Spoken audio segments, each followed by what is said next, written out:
what is up? Let's get right to it. The new season of Daredevil is going to be upon us in a couple days, and I'm excited about it. And if you've actually followed my coverage on the first season, you'll note that I never actually finished it up. So that's what I'm going to try to do here, just basically recap my thoughts on the first season. Spoiler, I really loved it.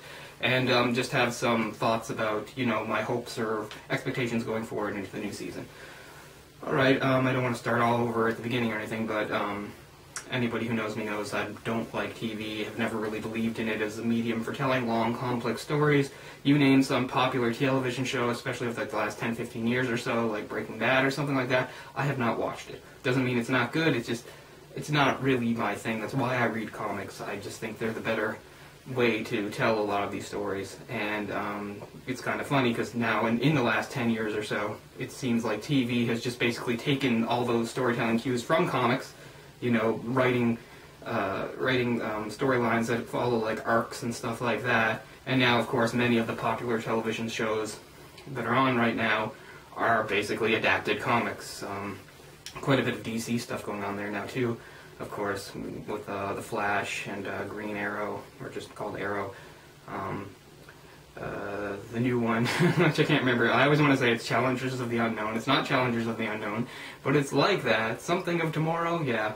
But also, we've got Hellblazer, Lucifer, and it goes on and on. So, you know, I think it's just TV sort of catching up in a way and realizing the storytelling potential of well-written comics. I mean, obviously, every medium has good and bad stories. Anyway, so Daredevil. Yeah, so with that being said, I was very hesitant about this thing for Daredevil. I had seen some clips, and they did look really good, but I wasn't convinced because of the usual things. I thought TV's limited, and, you know, you have things like you have to cast people, you have a certain budget, you know, certain things you have to represent visually. It's a lot harder than simply somebody drawing it, you know, stuff like that. And I was worried, you know, they wouldn't cast, you know, there were just a million things to worry about. I didn't think they would cast the characters the way I liked them. I didn't think they'd write the characters I'd like them. I felt like, you know, any changes they made would probably be for the worst, and on and on. And at least in my view, the show just came through with flying colors. And Daredevil, I was also worried because Daredevil's one of my absolute favorite characters. He's right up there. I mean, I love him. Have so much Daredevil material, and just one of my favorite characters to read. So I was worried about all that. Anyway, and the show, I mean, I have pretty much nothing negative to say about that first season. A couple really small things, which we'll get to, but I love the casting. I mean, it helps that I'm not a TV watcher because almost all these actors, I didn't recognize them anyway because I guess, I mean, maybe some of them hadn't been in movies here and there. The big exception being Rosario Dawson, who was okay, you know. I didn't mind her being in the show. I didn't think she was a strength, but I didn't think she was a weakness either. She plays Claire, who is basically a version of the character Night Nurse in the comics. This is sort of like maybe her opening foray is into that, Night Nurse being a woman who would, you know, offer an alternative to, you know, especially street-level vigilantes, you know, with secret identities, an alternative to going to the hospital so that, you know, they could get treatment without having to be exposed in that manner. And that's pretty cool. But I really didn't know the rest of the actors. I mean, probably I'd seen them here and there and forgotten about them. Is it Charlie Cox? I can't even remember. I loved his Matt Murdock. I think a lot of people did. I've heard some people say his acting isn't as good in this as in other shows. I think it was on Boardwalk Empire or something like that. But I don't know. I was really pleased with the acting from pretty much anybody, even down to the you know, the more minor character. One of the great strengths, of course, is a very different portrayal of the Kingpin. And, you know, again, I wish I'd stop saying you know, but when it came to changes that were, you know, it was inevitable that they were going to make some changes. And when it came to Kingpin, again, a major character, I was concerned about what the changes would be. I thought the changes were for the good. I don't think this is better than the comics version, but it's probably just as good. And an interesting take. This Kingpin is more soft-spoken, more pensive. but he still has all of the elements that make him Kingpin. Even in the very first episode where he's shown, and at the end you see like he still has a very violent temper and can get very hands-on when he feels the need to. Although he's still also very careful in the way he does this, so that, to keep himself out from ever being implicated.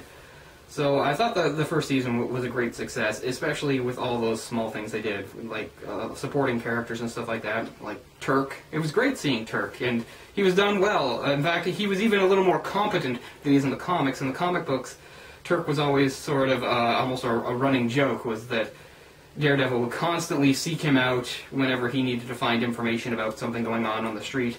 And he would constantly seek Turk out, humiliate him, beat him up easily, and then drag whatever information he wanted out of him. And then it would be repeated again and again. Sometimes it would be like, even if he hadn't seen Daredevil in a few years, Turk would be telling people different versions of the story about like how he actually beat up Daredevil. Once he even claimed to have killed Daredevil when Daredevil hadn't been seen for a while. And then right on cue, Daredevil would show up to sort of humiliate him again and get more info from him. It was great that they included Turk. Melvin Potter was there.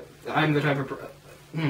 Again, as I've said many times, I'm the type of person that the show is for as far as that I've read the comics, but I think you can enjoy it if you haven't read the comics either. But for an audience like myself, it was great.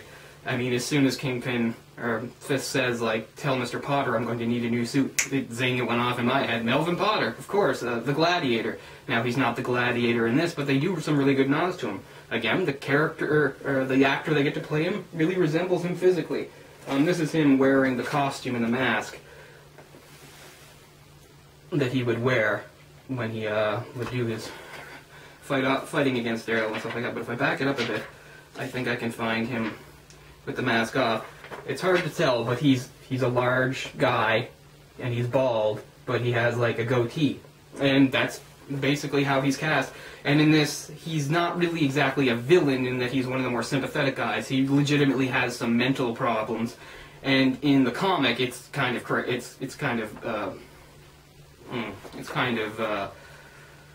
specific in that he has certain delusions, that he thinks of himself as like a gladiator in Roman times, and he would hallucinate crowds cheering him on and such. And you'll see as part of his costume he had these cool circular saw blades that he'd used as weapons. But the other part of his character that is in the comics was that he made this stuff himself, and that after he'd retired, because all he really needed was help, he just needed, the right medication and counseling and stuff so that he wouldn't have these illusions, but he still had the aptitude for making costumes and things like that, and he does that. So in the show, he's a similar character in that instead of having those mental issues, it's just more like he's perhaps, has a lower IQ. I don't want to go so far as mentally retarded, although I suppose that fits, but, he's a functioning adult on a certain level, but obviously, one with special needs and stuff. But he still has the ability. He's really good at making suits. In fact, he's the one that made like the custom suits for the Kingpin that has like the armor built into it. And he has this workshop. And anyway, towards the end of the series, when Daredevil is going to talk to him, and they have an initial fight, a nice little nod is when Melvin attacks him. At one point, he grabs the circular saw blade, which is perfectly plausible. They're in a workshop, and attacks him with that. Like people like me, it's a great little nod to see. And of course, he's the one that winds up designing the Daredevil costume that you finally see in the final episode.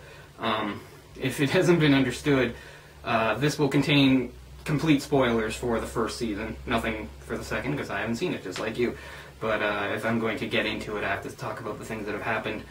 But yeah, I mean, they had an episode with Stick. Thought Stick was great. Really happy with this young, cheerful Foggy Nelson.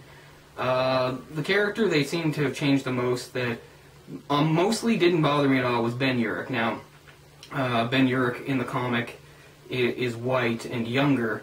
In this, it's more the age thing. It has nothing to do with race. Sometimes I do not like when, a character's race is changed for an adaptation, a movie or show or something like that. Sometimes, I mean, not most of the time, because most of the time the race isn't really a part of their character, and I don't think it was with Urich. It didn't matter to me at all that he was portrayed by a black actor in this. He was very good, but I did think it was a little strange that they made him older. In the comic, he's probably in his 40s, and the guy's well into his 50s, maybe even in his 60s at this point, which does make him a little different. But not bad. I don't have a problem with it, nothing like that. My problem is, and here's the big spoiler, is that he does die in the course of the season. He gets murdered by Fisk himself, and I just felt like that wasn't necessary. Like, they had a good character, and I sort of felt like they were bowing to pressure, like maybe somebody expected a big significant death to really get things going and pick off a major character, and they did it for that reason. I felt like Ben was a good character. He's still been alive after all these years in the comics, even though he's had all sorts of brushes with danger and stuff, because he's a good supporting character. Now, I know the show is much different from the comic. The show is going to have maybe not a definitive ending, but it's not going to be ongoing the same way the comic is, so characters are slightly more expendable. But if that's my major complaint about it, it did not sit well with me that Ben was killed. It didn't seem necessary. It seemed like sort of a waste. Plus, it's going to deprive us of him, interacting with other new characters going forward. For instance, a big part of Ben's history is that he gets threatened by Elektra. Okay, so the two big things going in the next season, of course, are that we're going to have the Punisher and Elektra. Elektra gets one small mention in the first season, for those that are paying attention, in the flashback to the college days, or the law school days of Foggy and Matt.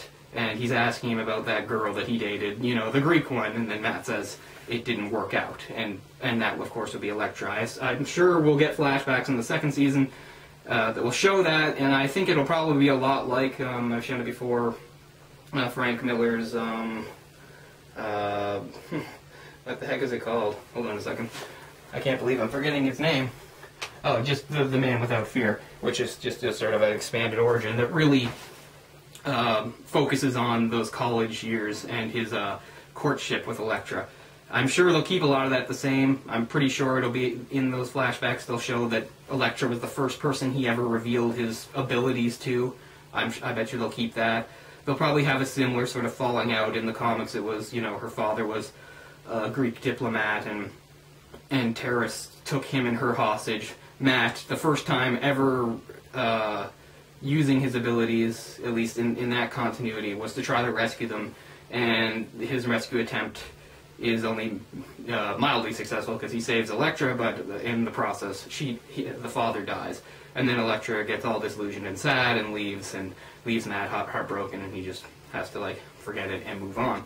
They'll probably make that a little different, and again, there's a flashback unless he was lying to Foggy, there's a flashback where he talks about, hunting down this man that had been sexually abusing his daughter, and hunting him down at the train yard, beating him up, and threatening him to leave the girl alone. And he tells Foggy that was sort of the first time he went out in a mask to do something, because that's the thing, right? In the episode where Foggy finds out his identity, and he says, "I want to know everything." Matt clearly doesn't tell him everything because he doesn't tell him about Elektra, and maybe that'll be another revelation in the second season that So those are the two plot points. Elektra's going to be tied up at the hand. Kingpin seems to be out of the picture, which makes it different from the comics. Although, it doesn't matter that much, because she actually winds up working for the Kingpin to replace Bullseye for a while, which eventually leads to her showdown with Bullseye and her being murdered by Bullseye. No idea if Bullseye's going to show up in this. It kind of seems like it'd be too much if he did, but I wouldn't mind, the end of the season having a teaser for him, because why not have a third season? So, anyway, it looks very much like it's going to be two storylines. It's going to be the Punisher and his war on crime, and Daredevil clashing with that, which is a great direction to go in. The Punisher's a great character, and there's a lot of good history in the comics between Frank and Matt, and it's been played out in a lot of different storylines. I most recently read it, again, from a Punisher point of view. This is the first Punisher book I've ever bought, although I've always wanted to get it for years, which is Garth Ennis's run in the 2000s in the Marvel Knights imprint, Welcome Back, Frank, which it's really good. It's not great, but I like it a lot, just because of it sort of established a sort of back to basics for Punisher. Like a lot of characters in the 90s, there have been a lot of bells and whistles added that just weren't needed. This, strips Punisher back down to the basics and reminds you what made him cool in the first place, instead of running around with a battle van and microchip and all that stuff, which really wasn't needed.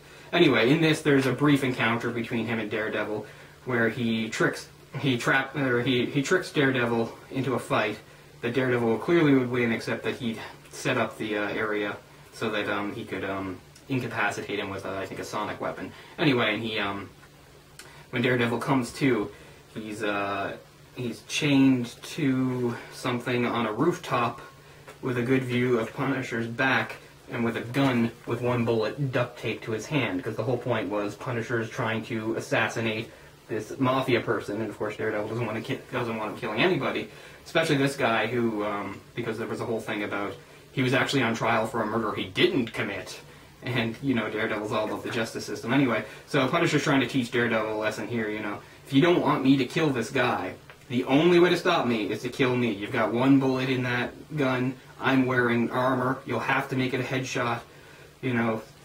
If you're going to save this life, you're going to have to take a life. And Daredevil does make the choice. He does shoot, and of course it turns out there's no firing pin. But Punisher felt like he made his point, knocks him out, and then sets him free again. It's a little, sort of a low moment for Daredevil, and that he gets kind of humiliated and humbled there. But I think we're going to see exploration of that kind of stuff going forward, because that's the whole point of the two characters, right? They're both vigilantes. They both sort of take the law into their own hands, but of course Punisher goes the extra mile and kill, and you see it in the trailer. He says, you knock them down, they get back up. I knock them down, they stay down.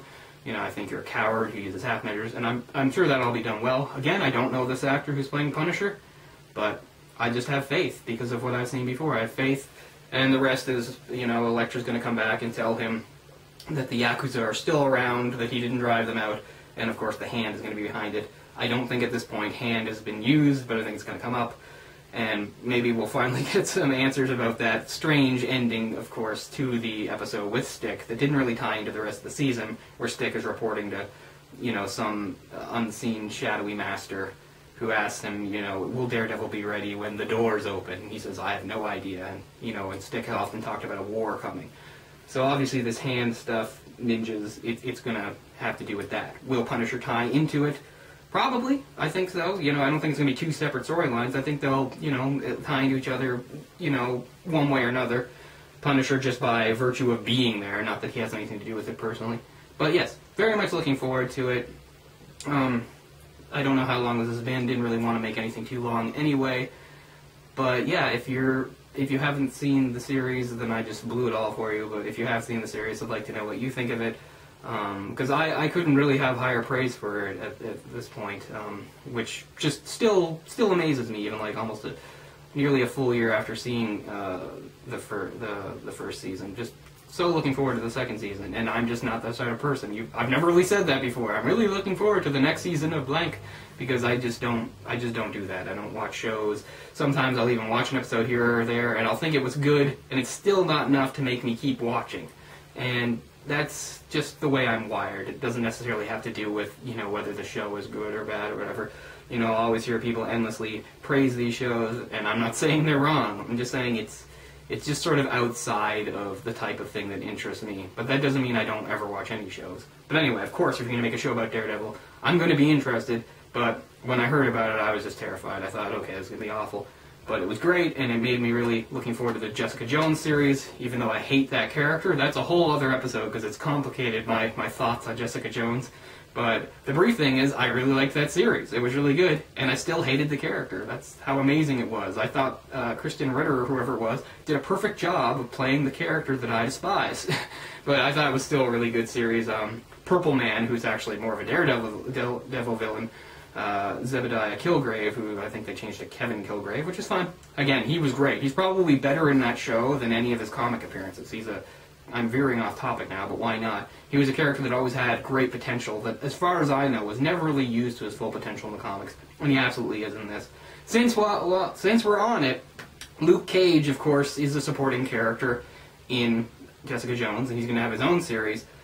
That is a much bigger issue for me than, say, anything to do with Ben Urich. I didn't dislike exactly this portrayal of Luke Cage, but it was very different. This is a very sad, reserved, almost mopey Luke Cage, an under-the-radar, quiet guy who just wants to be left alone. Now, part of it is they give him a tragic backstory, and I guess that's all well and good, but it's just not the Luke Cage I know. The Luke Cage I know, he was the original hero for hire. You know, he self-promoted, and he didn't have a secret identity. He called himself Power Man, but he'd go on TV and say, I'm Luke Cage, you know, and I just sort of missed that. I can understand some of the reasons why they wanted to get away from it, because Luke Cage's origins are sort of part of that whole exploitation wave, you know, so they wanted to distance themselves from that. You know, it's 2016, let's not have this, you know, prominent black superhero and just make him a big stereotype and stuff. But I don't know. I think if you've read the comics over the years, again, I don't think Luke, it comes across as necessarily much of a stereotype these days, but they still do nod to those original roots, and he still has that bombastic personality. This is a low-key Luke Cage, and I don't know how interested I am in seeing a series of that, unless he's really just going to change. Maybe he's really changed, but in the Jessica Jones series, he's just trying to keep his head down, stay out of the way, not let anybody know he has powers. He's certainly not going out and fighting crime. He just gets pulled into the whole thing. So, yeah. But, yeah, again, Daredevil, I'm just going to start repeating myself, so we'll wrap this up, but I couldn't be happier with it. I couldn't be more excited about this second season. I'm probably forgetting something, but, yeah, I loved the portrayal of these characters. The fight choreography even was very good, because I thought, even no matter how well this is written, maybe the fighting won't be good, which is sort of a part of it. Daredevil's, he's a physical guy. He gets in there and he fights, and I thought maybe the style won't look good, maybe it'll look unrealistic, and I just think they nailed it. Like, good martial arts, but still some acrobatics thrown in there, more than I was expecting, but never in a way that looked fake or wire-worky or completely out of place, like how they would sometimes make certain characters like do jumps that are really unrealistic and things like that take you out of the moment. I don't know who did the fight choreography or the stunts and stuff. I could look into it, but I think they did a fantastic job, so I'm sure they'll continue to do that going to the second season. I can't wait to see the Punisher in action. He uses guns and stuff, but he's also a physical type, so I'm just really pumped, which is a great thing to say, because it's never been my way. So I think, TV's really come a long way, and having stuff like Netflix really helps. You don't have to worry about commercials. You're less concerned without content. You don't need all the episodes to be the exact same length. Some of them are 47 minutes, some of them are 54 minutes. They're as long as they need to be, basically. And all that is just really great. I think TV for decades just had to fight against so many limitations, and now it's starting to break free of some of that, at least slowly. And I think it really has a lot to, it owes a lot to comics for that, even though comics have been there all along. But comics for decades, and even today, have been dismissed as if they're lesser. Anyway, that's a whole other thing. I've ranted enough. I can't wait to see Daredevil Season 2, and I just rewatched Season 1, of course, not only so I'd, be able to remember stuff to say it here, but also to get myself in the mood. So yeah, really looking forward to it. I'll see you guys next time. We'll do a proper comic video. Peace out, and yeah, see ya.